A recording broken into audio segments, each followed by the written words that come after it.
is my audience.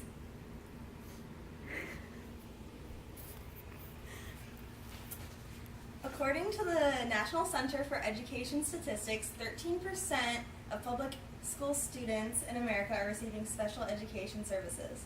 All students receiving special education services are protected by IDEA, which is the Individuals with Disabilities Education Act.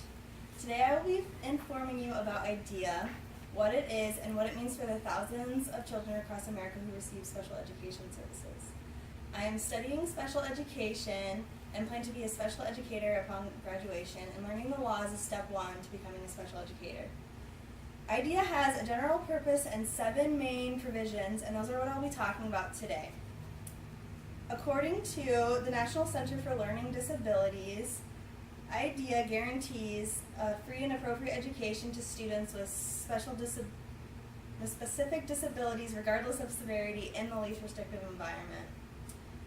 Persons protected by IDEA include individuals ages 5 through 21 who have one of the following disabilities: autism, deaf-blindness, other hearing impaired, mental retardation, emotional disturbance, hearing impairment and deafness, learning disabilities and multiple disabilities, orthopedic impairment, speech and language impairment, traumatic brain injury, or visual impairment.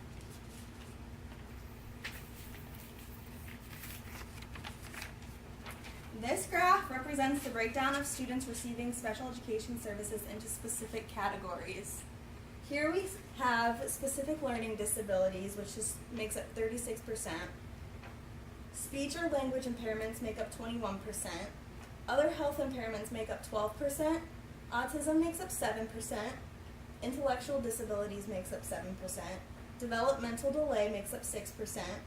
Emotional disturbance makes up 6%. Multiple disabilities makes up 2%, hearing impairments make up 1%, and orthopedic impairments make up 1%. Now that you know the general purpose and those who are protected by IDEA, let's talk about the 7 important provisions. Provision 1 is zero reject, which means that no student with a disability, regardless of the nature or severity of that disability, can be excluded from receiving a public education. Provision 2 is non-discriminatory assessment. LEAs, which is local education agencies, are to use multiple non-biased methods of evaluation in determining whether a student has a disability and is in need of special education. Eligibility must be based on more than one test score, must not discriminate on the basis of race, culture, or native language, and must be administered individually. Provision number 3 is least restrictive environment. Students with disabilities are to the maximum extent possible, shall be educated with peers without disabilities. Continuum of services are available. The least restrictive environment is considered the general education classroom, and the most restrictive environment is considered a special school, institution, or homebound. Provision number 4 is parental participation. LEAs must include parents in a meaningful way in the decision-making process concerning the student's evaluation, placement, and educational plan. LEAs must inform and request permission from parents concerning evaluation for purpose of eligibility. And LEAs must have written permission in order to provide special education students services for eligible students. Provision number 5 is a free and appropriate public education. Any student protected by IDEA shall receive an appropriate public education without cost to his or her parents, individually designed to meet that student's needs. Provision number 6 is due process. Parents have the right to due process if they disagree with the identification, evaluation, placement of or services. Parents have an opportunity to resolve differences through mediation of a third party prior to the due process hearing.